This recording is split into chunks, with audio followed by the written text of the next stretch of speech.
우리가 살다 보면 감각이나 여러 가지 생활 면에서 예민한 사람도 있고 좀 둔한 사람도 있습니다.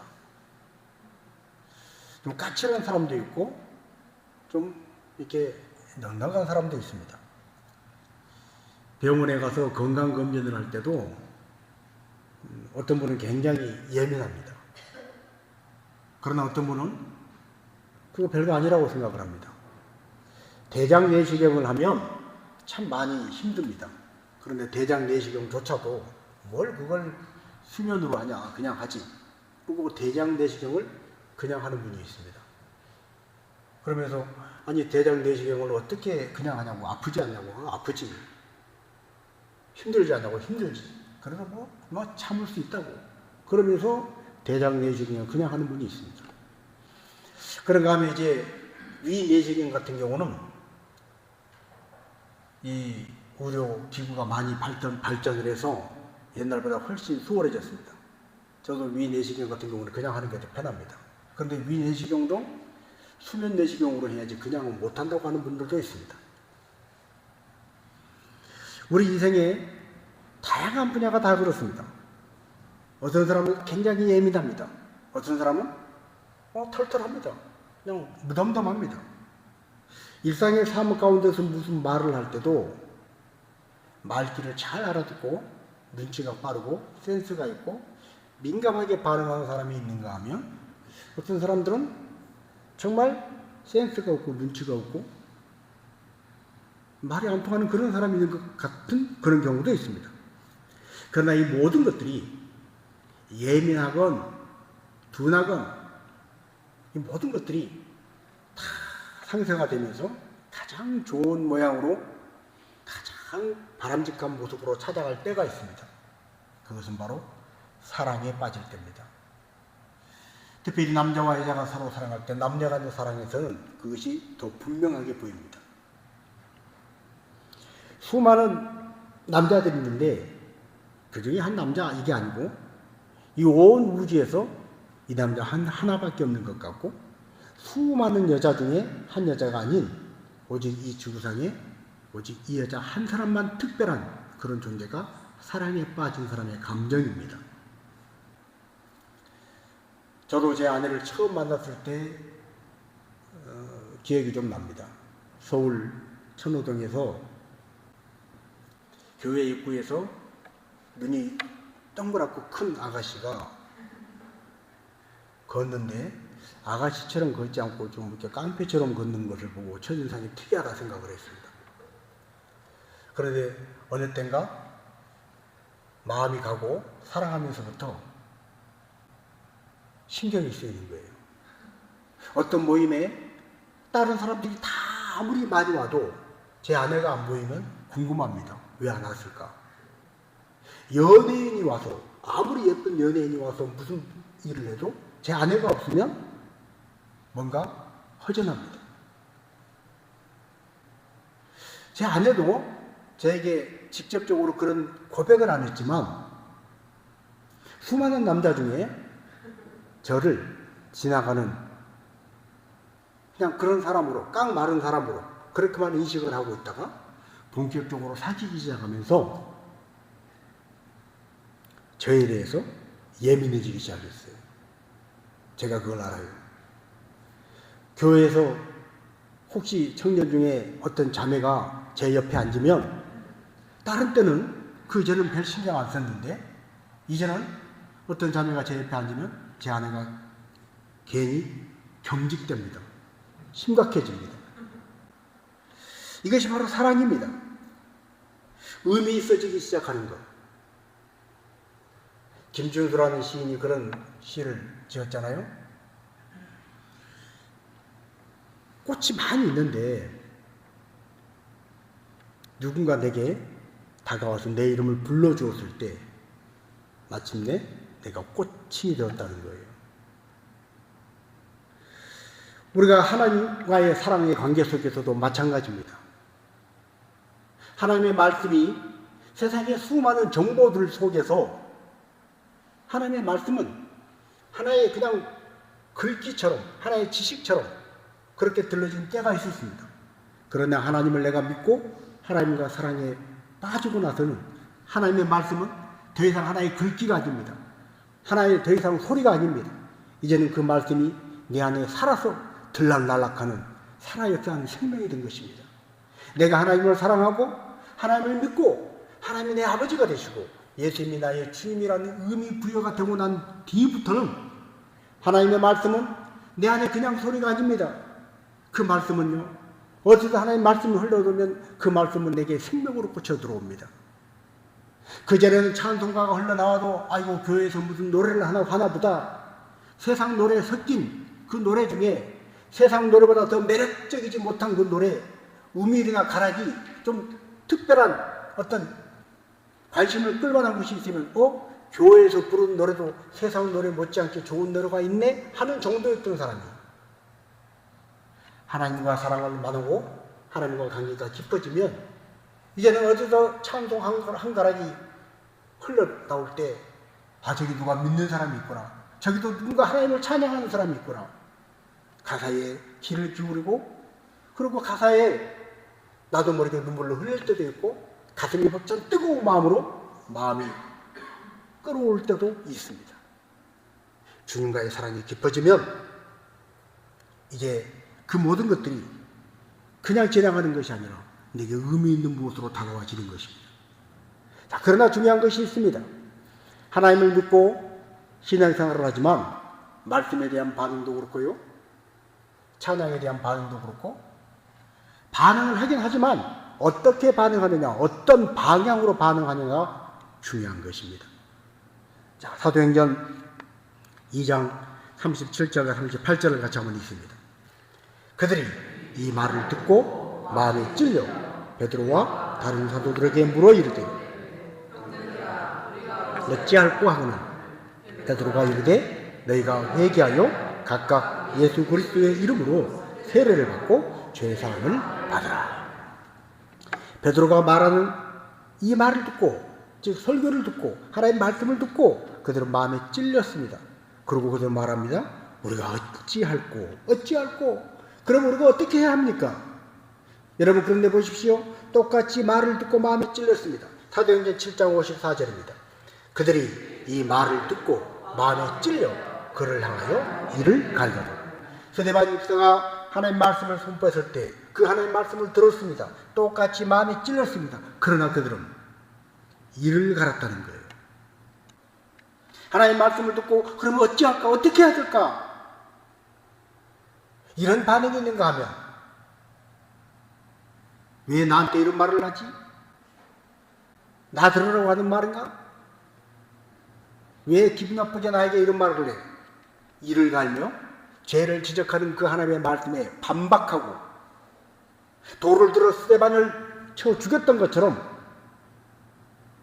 말씀에 대해서 그냥 흘러가는 소리가 아니라 들려오긴 들려오는데 그것이 마음에 반발감을 가져오는 그런 말이 되었다는 것입니다. 말씀에 대한 반응은 하나님께서 가장 싫어하시는 그 죄에 대한 우리의 반응과도 관계가 됩니다. 성경에 많은 사람들이 살다 보면 가까이에서 멀리서 이런 모양 저런 모양으로 죄의 유혹이 있습니다. 그 죄가 유혹이 할 때 어떻게 반응했는가? 그것은 하나님의 말씀이 내게 주어졌을 때 내가 어떻게 할까? 아니면 이를 가라는가? 이 두 방향에 따라 결정이 된다는 것입니다. 자, 창세기 39장 9절을 보겠습니다.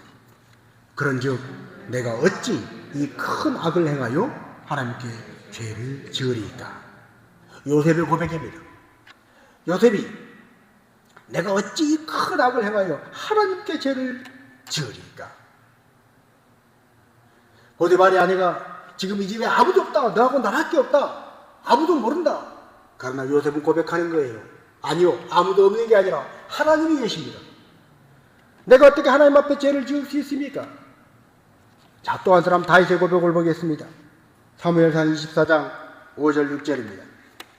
그리한 후에 사울의 옷자락 뱀으로 말미암아 다윗의 마음이 찔려 자기 사람들에게 이르되 내가 손을 들어 여호와의 기름 부음을 받은 배줄을 치는 것은 여호와께서 금하시는 것이니 사울의 옷자락을 뱀으로 말미암아 다윗의 마음이 찔렸다는 거예요. 사울이 다윗을 죽이려고, 다윗은 잘못이 없는데 오해를 해가지고 다윗을 죽이려고 쫓아다닙니다. 다윗은 죽을 지경입니다. 그런데 어느 날 사울을 죽일 수 있는 절호의 찬스가 왔습니다. 기회가 왔습니다. 다윗의 부하들이 얘기합니다. 지금입니다. 지금.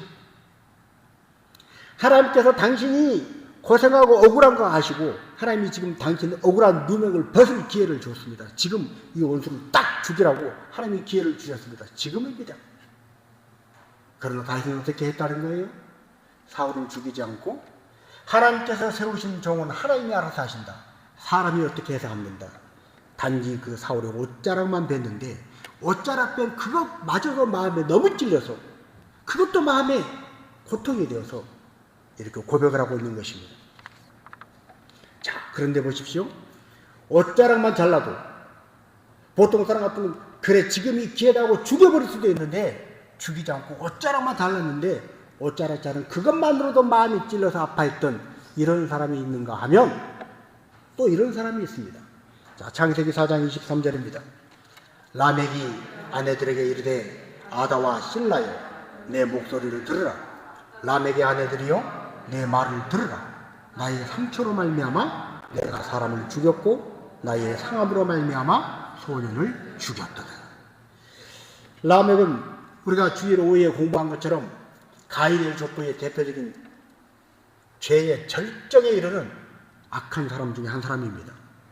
그 라멕은 아내를 실라와 아다라고 하는 두 아내를 얻었습니다. 하나님이 창조하신 일부 일체제의 신성한 결혼 제도를 처음 무너뜨린 사람이 라멕입니다. 그 라멕이 자기 아내들을 불러놓고 자랑하는 거예요. 뭐를 자랑하는 거예요?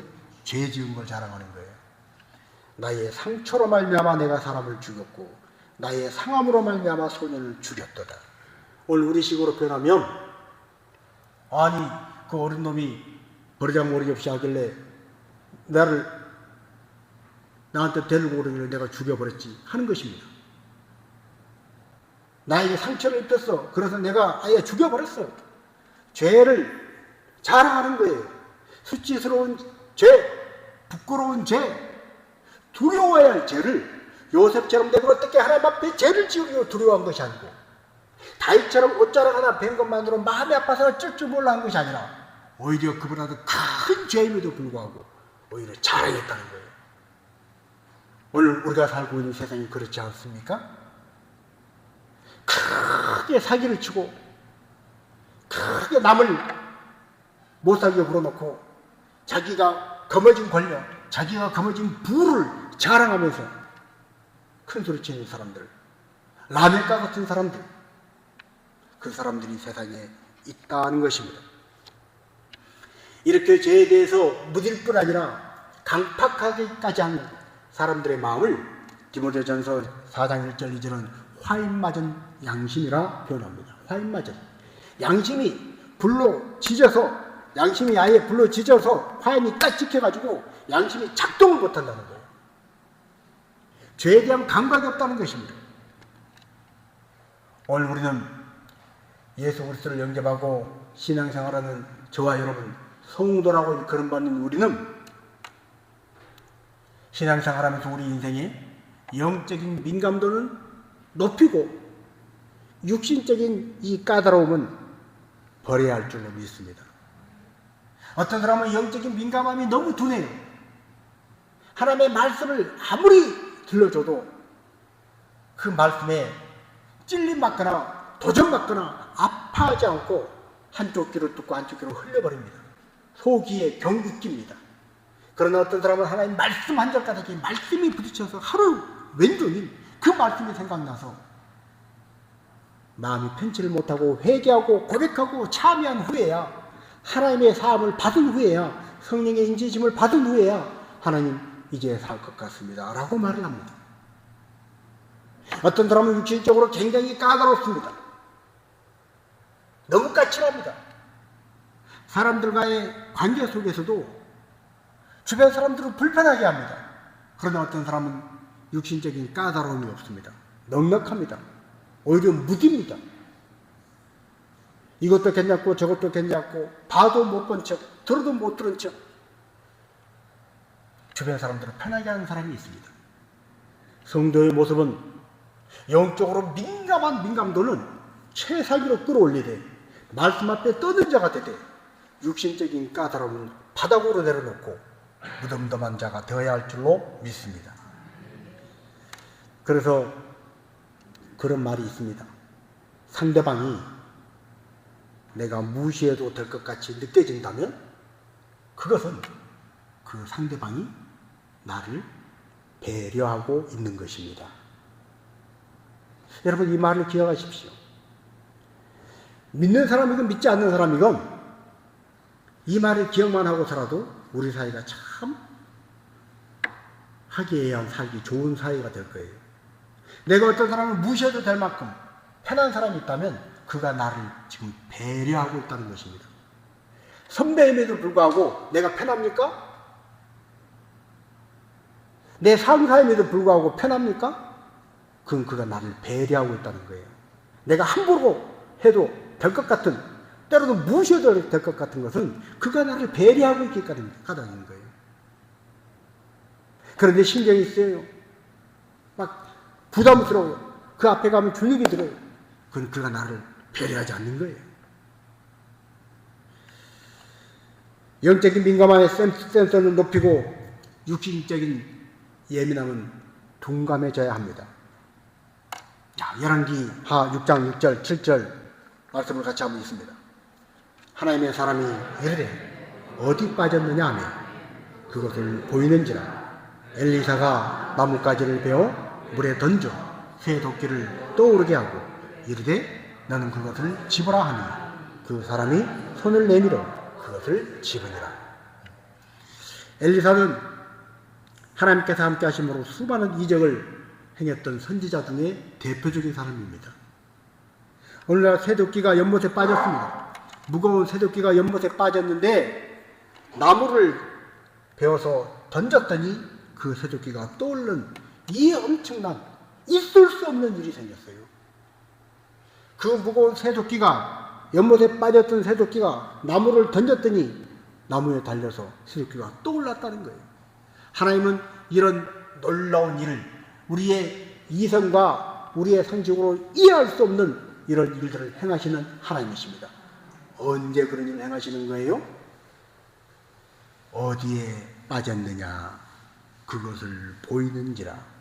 어디에서 잘못되었는지 무슨 죄를 지었는지 무엇이 하나님 앞에 합당하지 못한 것인지를 깨닫고 알고 고백하는 사람, 회개하는 사람에게 그 죄가 어떤 죄가 되었건 하나님은 용서하실 수 있는 분이시라는 거예요. 그러나 깨닫지 못하면, 인정하지 못하면, 어디에 빠졌는지 알 수 없으면 이 일이 일어나지 않는다는 거예요. 그래서 영적인 민감함이 필요한 것입니다. 왜 내 인생이 이렇게 꼬일까? 왜 우리 집안에 이런 일이 생겼을까? 원망하고 불평하기 전에 하나님 앞에 합당하지 못한 건 뭘까? 하나님 말씀에 비추어 봤을 때 내가 온전히 행하지 못한 건 뭘까? 그것을 알고 고백하면 그 일이 어떤 문제건 그 일이 태산같이 큰 문제라 할지라도 하나님은 하루아침에 해결해 줄 수 있는 살아계신 능력의 하나님이신 줄로 믿습니다. 새도끼를 떠오르게 하실 수 있는 하나님. 자, 그런데 보십시오. 반대로 사무엘상 18장 7절부터 9절입니다. 여인들이 뛰놀며 노래하여 이르되 사울이 죽인 자는 천천히요 다윗은 만만이로다 한지라.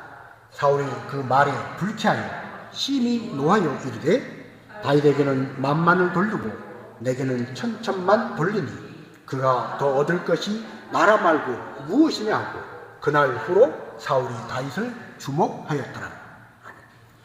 백성들이 사울이 전쟁터에 나가 죽인 사람은 1000명이라면 다윗이 죽인 사람은 10,000명이라고 그럴 때 이 사울의 마음에 다윗을 시기하는 질투하는 마음이 생겼어요. 심히 불쾌했다고 그랬습니다. 노하게 되었다. 그래서 그날부터 어땠겠다는 거예요? 그날 후로 사울이 다윗을 주목했다. 주목했다는 것은 유심히 살펴보고 꼬투리 잡아서 그 사람을 함정에 빠뜨리든 어렵게 하든 죽이든 하여튼 처리해 버리겠다는 그런 마음입니다. 여러분, 성경은요 10절 이후에 놀라운 말씀이 나옵니다. 사울이 이 다윗을 그날부터 주목한 그 날부터 악한 영이 이 사울을 사로잡았다는 거예요.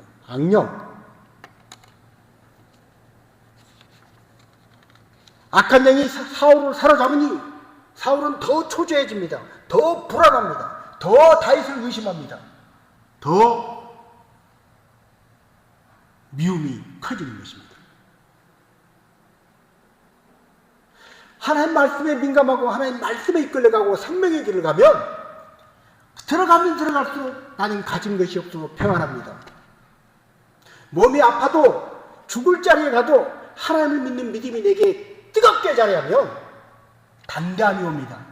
믿음 안에서 하나님이 함께 하시는 여호와는 나의 목자시니 내가 부족함이 없으리라는 그 담대한 고백이 나옵니다. 그러나 악령이 역사하기 시작하면, 귀신이 들어가면, 악한 영이 역사하면 별것도 아닌 일에 점점 불안해집니다. 더 초조해집니다. 더 의심합니다. 그래서 더 인간적인 방법을 쓰고 더 악한 영에 이끌려가는 것입니다. 죄인지 뻔히 알면서도 죄로 빠져들어가는 것입니다. 의심하고 불순종하고 하나님 말씀에 거해가는 것인 줄 알면서도 점점 그 멸망의 길로, 심판의 길로 빠져들어가는 거예요.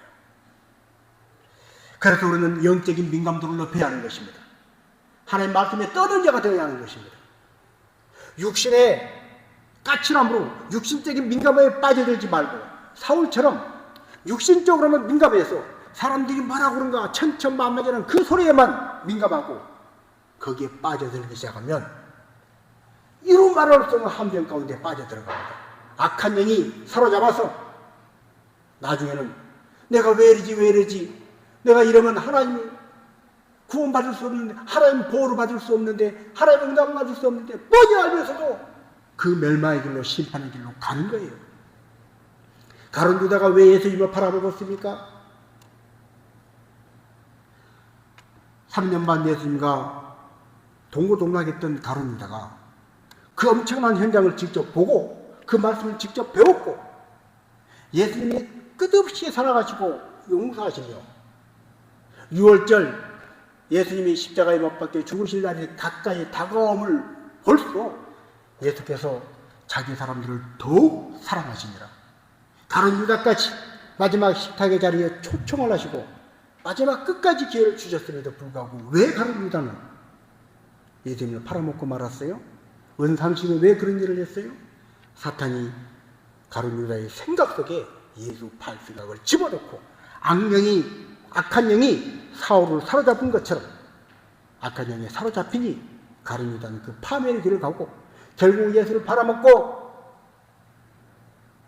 나중에 후회하고 스스로 목을 매다 죽는 비참한 자리까지 가게 된 것입니다. 우리는 영적으로 민감해야 합니다. 예민해야 합니다. 그러나 육신적으로는 좀 둔해야 합니다. 좀 육신적으로는 뭐 알아도 모르는 척, 봤어도 못 본 척, 들었어도 좀 못 들은 척 해야 합니다. 왜 우리가 육신적으로 까다로워집니까? 초조하기 때문에 그렇습니다. 무시당할까 봐 그렇습니다. 불안하니까 그렇습니다. 그러니까 더 아는 체를 합니다. 더 많이 들은 걸 퍼뜨립니다. 더 많이 따집니다. 그러나 그것은 또 파멸의 구름통으로 끌어갈 뿐입니다. 그래서 성경은 우리에게 이렇게 권면합니다. 로마서 16장 19절입니다. 너희의 순종함이 모든 사람에게 들리는지라. 그러므로 내가 너희로 말미암아 기뻐하노니 너희가 선한 데에는 지혜롭고 악한 데에는 밀어나기를 원하노라. 아멘. 여러분, 주님이 저와 여러분의 죄를, 우리의 인생의 그 무거운 짐을 대신 지시고 저와 여러분을 인생의 허무와 불안과 두려움과 죄의 그 캄캄한 흑암 속에서 마귀가 이끌어간 대로 사망으로 죽음을 향해서 질질 끌려가던 그런 우리를 생명의 빛으로 이끌어가시기 위해서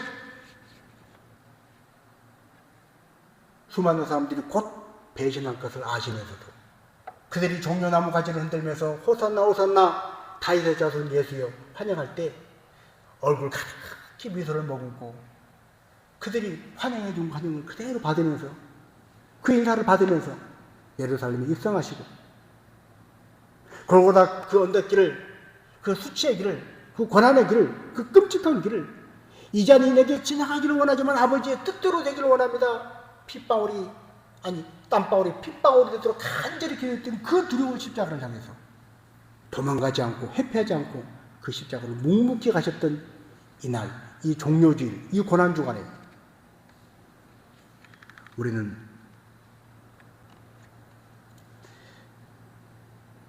선한 데 지혜롭고 악한 데 밀어나라, 이 하나님 말씀을 우리 마음에 새기고 주님 하나님의 아들이시면서 나 같은 것을, 내가 뭐라고 나 같은 것을 위해서 그 엄청난 일을 해주신 하나님의 아들 십자가를 바라보고 내가 선한 데는 지혜롭게 했습니다. 그러나 악한 데는 미련하게 살겠습니다. 다짐하고 결심하고 그 다짐하고 결심한 대로 주님 부르시는 그날까지 살아갈 수 있는 저와 여러분이 되어지시기를 주님의 이름으로 축복합니다. 어떤 사람들은 선한 데 참 지혜롭습니다. 그래서 성령의 감동을 잘 받습니다. 어디 가면 아이고 내가 섬겨야지, 내가 헌신해야지, 내가 봉사해야지 하는 성령의 감동을 잘 받습니다. 선한 데 지혜롭습니다. 그런데 어떤 사람은 악한 데 지혜롭습니다. 선한 데는 밀어납니다. 내가 손해보면 안 되지. 인색합니다. 철저하게 이기적입니다. 강팍합니다. 자기 계산만 합니다. 높은 데 마음을 주고 낮은 데 마음을 두기를 싫어합니다. 섬김을 받기를 원합니다. 섬기려 하지 않습니다.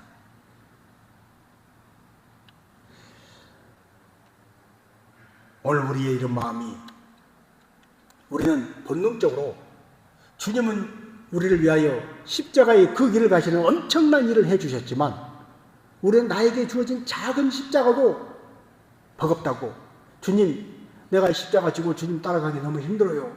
내 십자가가 너무 커요. 주님의 십자가에 비하면 너무나 작은 십자가예요. 우리는 그렇게 말할 때가 많습니다. 그런 우리가 육신적으로 본능적으로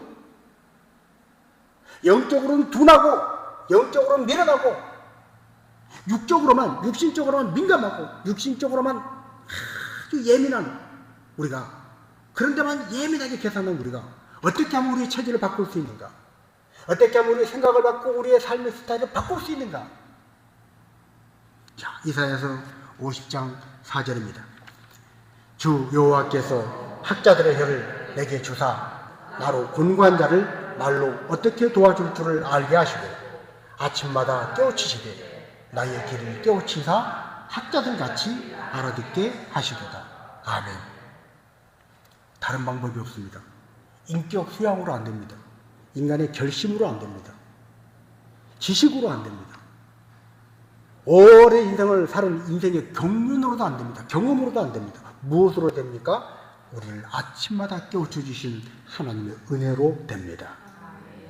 하나님께서 우리의 길을 깨우쳐 주셔서 학자들같이 알아듣게 하셔야 우리가 하나님의 음성을 알아듣습니다. 성령께서 감동을 주시고 성령께서 알아듣게 하셔야 영안이 열리고, 무엇이 하나님 나라를 위한 것인가, 무엇이 하나님의 교회를 위한 것인가, 무엇이 영혼의 때를 위한 것인가, 무엇이 하나님의 기뻐하실 뜻인가 알게 되는 것입니다. 때로 사람들이 오해하고 사람들이 알아주지 않고 사람들이 반대할 때에도 하나님이 원하시는 그 길을 갈 수 있는 것입니다. 십자가를 지시고 운명하실 것을 말씀하실 때 베드로가 나서서 주님, 그런 일이 결코 주님 앞에 있어서는 안 됩니다. 나갔을 때 예수님은 단호하게 말씀하십니다. 사탄아, 내 뒤로 물러가라. 너는 하나님의 일을 생각하지 않고 사람의 일만 생각하느니라. 오늘 우리가 이 세상에 살면서 참 세상의 정보에 밝고 예민한 사람들이 있습니다. 후각이 발달해서 냄새를 잘 맡고 청각이 발달해서 소리를 잘 듣는 것처럼 그렇게 예민한 사람들이 있습니다. 그런 사람들은 세상 이치에 박습니다. 우리도 그러고 싶습니다.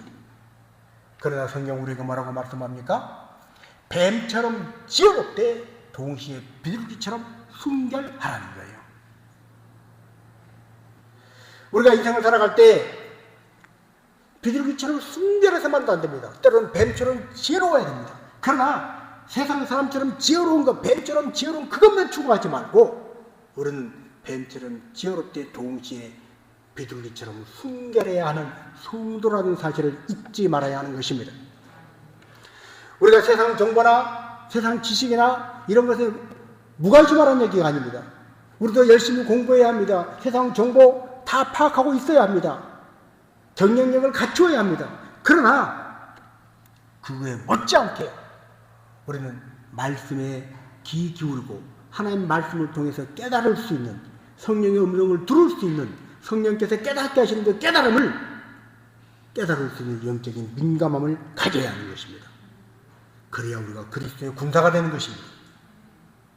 군인들이 군인의 임무를 잘 감당하기 위해서 여러 가지 척후병의 역할을 잘 감당하기 위해서 여러 가지 감각이 예민하고 청각이나 후각이나 이게 발달하면 군인의 그 사명을 잘 감당할 수 있는 것처럼 오늘 우리가 말씀에 민감하고 성령의 타치하심에 예민하게 반응할 수 있을 때 우리는 하나님 백성다운 백성으로 그리스도의 제자다운 제자로 그리스도의 군사로서 하나님 맡겨주신 사명을 더 잘 감당해 갈 수가 있는 것입니다.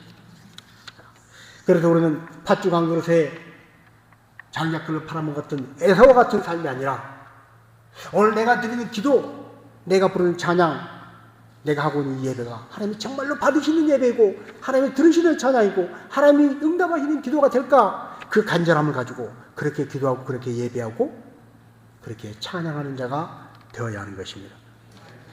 하나님 말씀을 거부하고 하나님 말씀에 은혜는 받았지만 은혜 받은 말씀에 순종하기를 거부하고 불순종하면 하나님 말씀이 나를 버리실 때가 옵니다. 더 이상 하나님 말씀이 들려지지 않을 때가 옵니다. 더 이상 하나님 말씀이 감동이 되지 않을 때가 옵니다. 그때는 말씀이 있는 형식의 자리에는 내가 있지만 말씀을 통하여 더 이상 도전이 되지 않습니다. 말씀을 통하여 더 은혜가 되지 않습니다. 말씀이 나에게 감동이 되지 않는, 말씀이 깨달아지지 않는 그런 때가 온다는 것입니다. 그래서 우리는 은혜 받을 만할 때에 은혜 받아야 하는 것입니다. 하나님 말씀에 예민하게 반응하고 순종하고 그 말씀을 따라가야 말씀이 우리를 붙잡습니다.